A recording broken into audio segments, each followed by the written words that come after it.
Hmm. Hmm. Where's Evan? I can't find him. Where are you, Evan? Where are you? Where are you, Evan? I can't find you.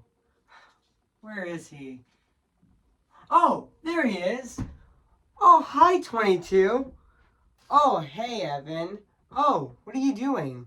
Um, I was wondering, are you going to re-review this movie right now? You reviewed this movie 3 years ago. I meant to say 3.5 years ago. Oh yeah, I did. I reviewed this movie 3.5 years ago. Oh really? You did? Oh yes, I did actually. Well, of course, it's my our movie Souls like Puss in Boots: The Last Wish actually. Well, maybe actually. Oh really? It's about valuing your life actually. Oh yeah, I think it is actually. Oh yeah, and also I need to find my spark. Oh, you need to find your spark? Yeah. So I can so I can um get down to earth actually.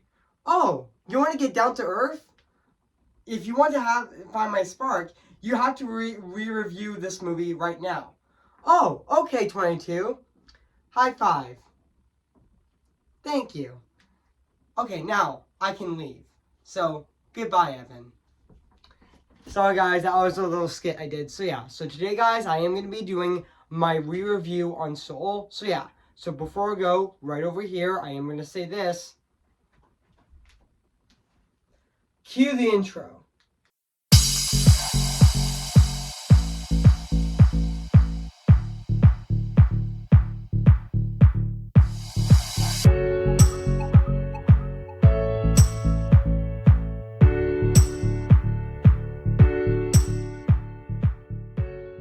Okay guys, this is it.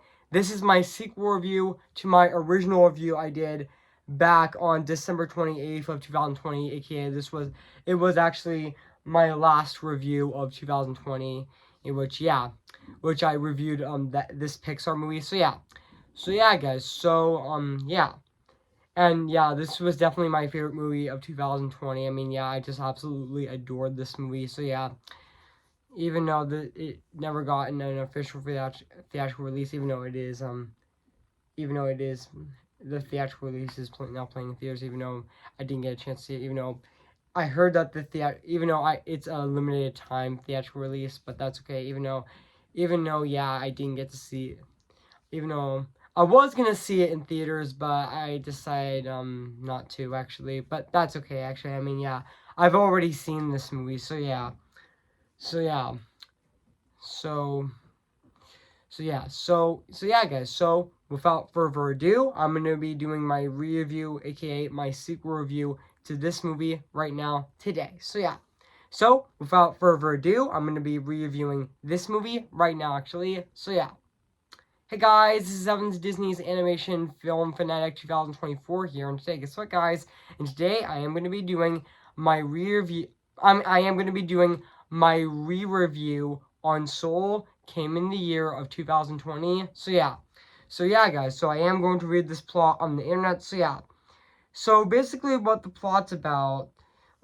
Joe is a I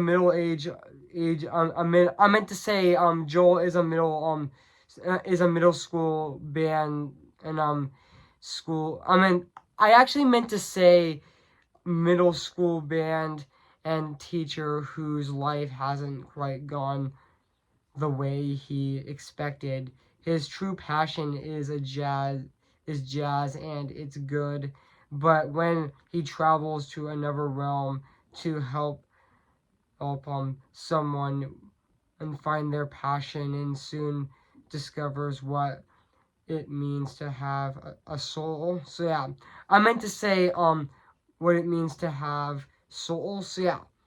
So that's basically what the plot's about this movie. So yeah, so I do remember that this movie was gonna come out in theaters on June 19th of 2020, but because of the pandemic, Disney delayed it till November 20th of 2020. But until Disney realized that the pandemic is getting worse, they decided to skip the theatrical release and move it on to streaming on December 25th of 2020. So yeah, even though the theatrical release is January 12th of 2024. I was gonna see in theaters, but I remember in my last review of my last review with Migration. I mean, I was gonna see in theaters on January 12th, but I decided to change my mind and decide not to. But that's okay, actually. I mean, I've already seen this movie already, so yeah, I will rewatch this movie. Do not worry. So yeah. And also, yeah, I know this movie is an hour and 40 minutes, and also, this movie has a $150 million budget, but yeah. And also, yeah. And also, this movie is also directed by Pete Docter, who also directed Inside Out, which I definitely cannot wait for the sequel next year. This year, even though the sequel is not directed by Pete Docter, but that's okay. I mean, yeah. I mean, I really love how Pete Docter is giving new people at Pixar to make their own films, and honestly, that's really exciting. I think that's really exciting because I definitely think new people at Pixar definitely do deserve to make their own films. Like Enrico Casaroso made Luca, and also Domichi made Turning Red, and also Angus MacLane made Lightyear, even though he was fired from Pixar. Even though Angus MacLane's not at Pixar anymore because of the layoffs last year that Pixar did because Lightyear didn't make much money. But even though the following year later in 2023, I'm happy that Elemental became successful, which also yeah, and also with Elemental Peter Son also directed um Elemental, which honestly yeah, which even though it had a weak opening, just like Puss in Boots: Last Wish, but until the amazing word of mouth came, and then the movie became successful, and it became a sleeper hit, just like Puss in Boots: Last Wish. I mean, yeah, I mean, and to be honest, Elemental is basically Pixar's Puss in Boots: The Last Wish.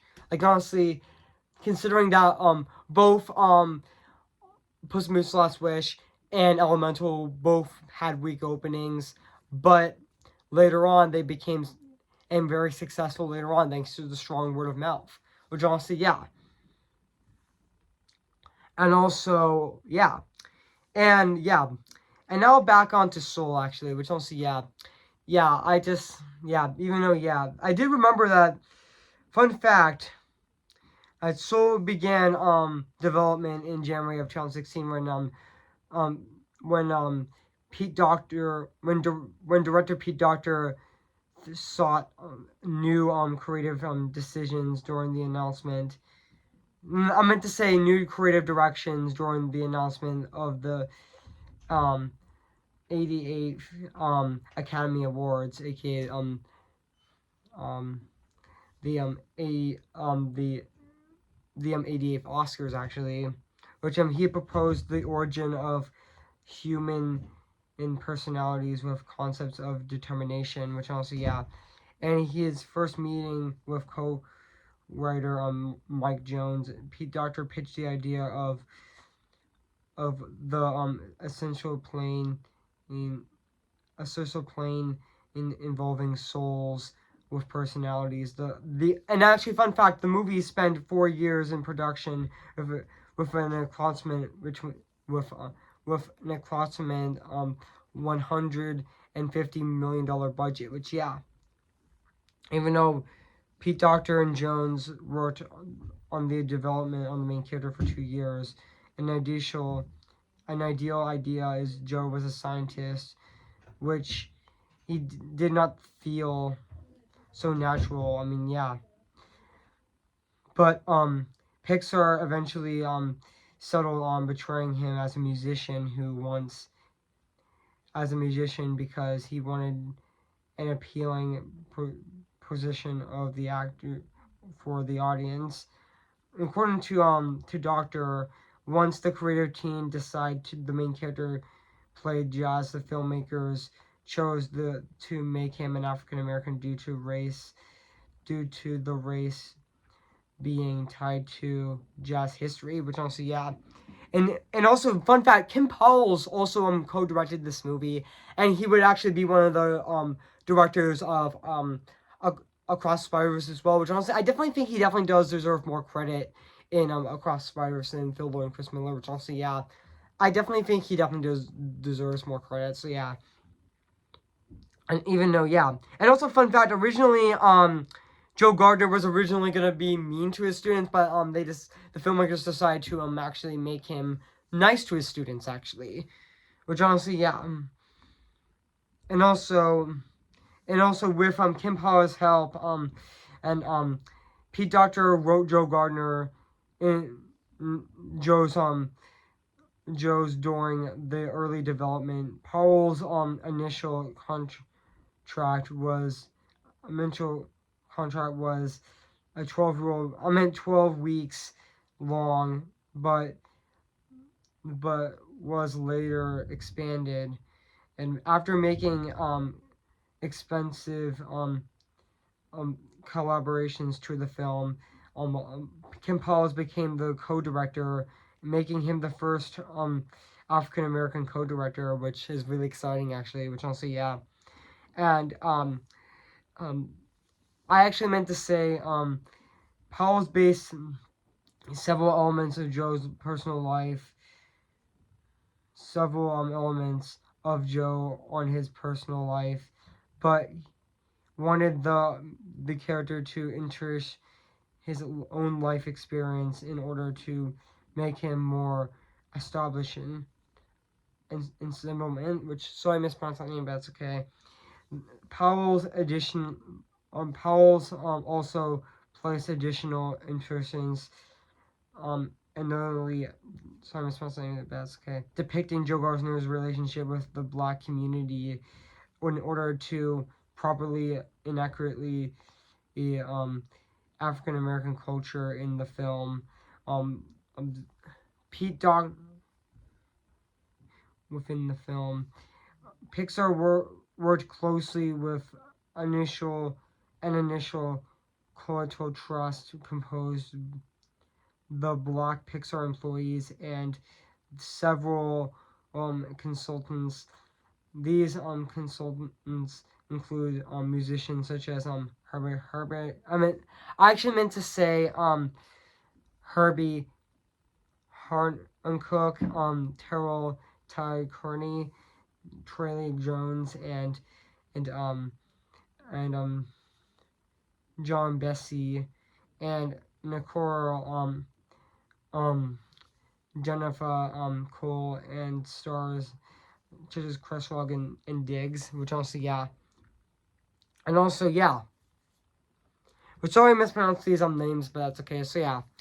So yeah, guys. So what do I think of this movie? I have to say this is definitely one of Pixar's best. I mean, this is definitely my second favorite Pixar movie, and it still is to this day, actually. Which honestly, I just absolutely adored this film, actually. Which honestly, I just absolutely adored this movie, even though Donna Donna Murphy Donna Murphy was also one of the was also the producer of the movie, which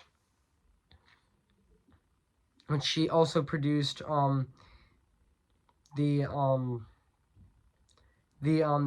2017 Pixar short Lou, which honestly I thought she did absolutely phenomenal producing this movie as well. So and even this movie is also written by Pete Docter as well, and also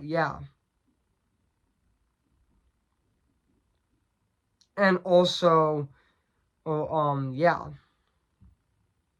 and also I know this movie also had its premiere or at the at the BFI Fest on October 11th of 2020 actually, which also and it got raving reviews actually, which it definitely did deserve. So and also and also let's talk about the cast of this movie. I mean, Joe Gardner.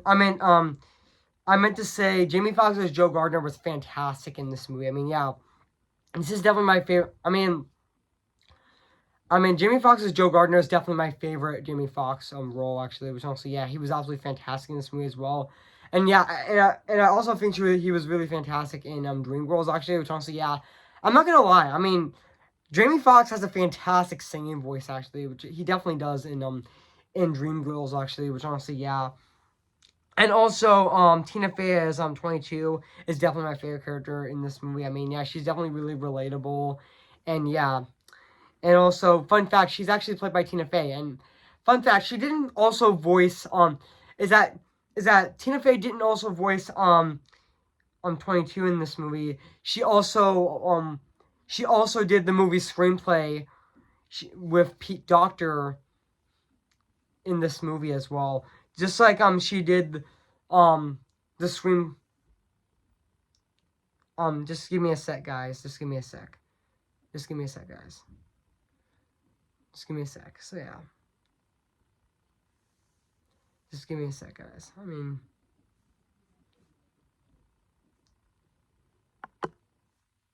just give me a sec, guys. Just give me a sec. Do not worry.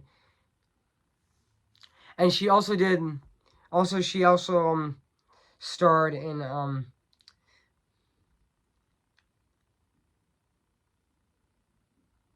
starred in a Mean Girls. Actually, she played the teacher, Miss Norbury, which she did fantastic in Mean Girls as well. And she didn't voice. She didn't is that Tina Fey didn't just voice Mrs. Norbury in in Mean Girls. She also did the movie screenplay as well, and also just like with Soul as well, she also did the movie screenplay as well, which yeah, she did. Um, just give me a sec, guys. I'm reviewing this movie right now. Okay. So yeah, and also yeah, and also yeah, she did do the movie screenplay as well. So yeah, and also yeah, and also yeah, and also let's talk about the other actors in this movie as well. Like Rachel Hollis's Terry was also really funny in this movie. I mean, yeah, she's basically. I know that there's some people that would actually compare her to Death from Puss in Boots: Last Wish, which yeah, they're not evil, they're just doing their job. But yeah, she's basically the movie's version of Death from Puss in Boots: Last Wish, even though Death from Puss in Boots: Last Wish would be is actually one of my favorite movie crushes. Which I'll say, I know that some people on the internet would compare her to that, which I'll say, yeah. But honestly, I thought Rachel Hollis's Terry was also fantastic. I mean, yeah, definitely my favorite role of Rachel Hollis is definitely Grandma Toa and Moana, which honestly, yeah. And also and also other um also Questlove and also Angela Bassett in this movie as as um Dorfila Williams, but she was definitely fantastic in this movie as well. And also, fun fact, she was also in Meet the Robinsons as Mildred, which honestly I'll always remember her as Mildred in Meet the Robinsons. Which honestly I would consider Mildred from Meet the Robinsons as one of her most underrated performances. Which I am planning on reviewing Meet the Robinsons this year. Which honestly, yeah, I definitely do love that film, and honestly, it keeps getting better and better every time I think about it. Which honestly, yeah. Which I know my parents and my family loves Meet the Robinsons, which honestly, yeah, and I do actually. I watched that movie so many times, so yeah, especially when I was a kid, actually. So yeah, and also and also Diller Rawlings as Diz was also fantastic, and also Questlove as Lampbrand was also great in this movie as well, and also and also yeah, even the rest of the actors of this movie are definitely fantastic. I mean, yeah, and even the ending was also really heartfelt as well, which I know that he actually that Joe Gardner got another chance to live, which was also really heartfelt. Which also, yeah, and 22 got a chance to live actually, um, which is really fantastic actually and really emotional. So yeah, I mean, there's a lot of great scenes in this movie as well, and also the scene where they show where Joe Gardner thinks about his past, present, and future, which was honestly really heartbreaking and very emotional. So yeah, and also yeah, and now let's talk about the music and the score of this movie, which is actually composed by Trent Reznor and Corey Ross, which also did compose Teenage Mutant Ninja Turtles: Mutant Mayhem, which on last year in 2023. And honestly, I thought their score of this movie is definitely very beautiful and very fantastic at the exact same time. I mean, yeah, it definitely fits that jazz theme of this movie very well, actually, and it fits it perfectly. So yeah.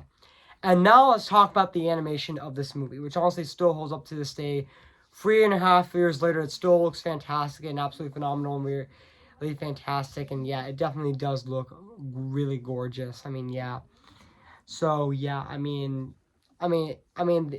definitely looks photorealistic. I mean, yeah, even the best looking animation in this movie is definitely the Great Beyond the Great Before, which honestly definitely does look really gorgeous and really fantastic at the exact same time. So yeah, I mean, this might be my longest review of 2024 so far, but I don't care. So yeah, which honestly, the animation of this movie definitely still looks fantastic. I mean, it still holds up to this day. I mean, yeah, it's really phenomenal and very fantastic at the exact same time. So yeah. So yeah, I mean, this video has gone long enough. So yeah, so overall, guys, I have nothing. I mean, I forgot to mention that the jazz music in this movie is definitely fantastic. I mean, yeah, I mean, even the characters fingers when they press on the keyboards when they play, even the the um the the piano, which when Joe Gardner actually plays the piano, it kind of had that Sleeping Beauty vibe at the end of Sleeping Beauty, which it definitely did felt like that. So yeah, so overall, guys, I have talked about long enough. So yeah, so overall, guys, I have nothing else to say about this movie. So yeah, so if you haven't seen Soul, where you've been, I recommend it. So yeah, it is streaming Disney Plus, even though it is um in theaters for a limited time, actually. Which honestly, yeah. So yeah, guys. So I am gonna give Soul 10 out of 10 spectacular. So yeah, guys, what do you think of my review on Soul? So yeah, make sure to comment, like, and subscribe my channel, and make sure to like this video. So yeah, so stay tuned for my review on Us Again, which will be on January 23rd of this year. So stay tuned for that. So yeah, and also for next Friday, I'm gonna be doing my final review of January of 2024 with Ghost World, which will be next Friday on January 26th of this year. So stay tuned for that as well. So stay tuned for those two reviews next week with my re-review short film review on Us Again and my movie review on Ghost World coming next Friday on January 26th of 2024. So stay tuned for those reviews coming this week. So yeah, guys, before I go, I am going to sing for you guys before um I wrap this video up. So yeah. See the light where the sky meets the sea, it calls me, and no one knows before it goes. If the wind in my sail on the sea stays behind me, one day I'll know how far I'll go. Who's your favorite fearless hero? Who's your favorite fearless hero? I am ready, come on, I'm ready. I'm impatient and setbacks and steady. Bless me now as you blessed us all those years ago when you gave us a miracle. Am I too late for a miracle? Remember me, though I have to say goodbye. Remember me, I'm just Ken. Anywhere else I'd be attend. Is it my destiny to live and now in life from for charity? I'm just Ken. Well, she loves, she sees a friend, and when it takes for her to see the man behind and fight for me. So yeah, guys. So I'll see you guys later, and bye.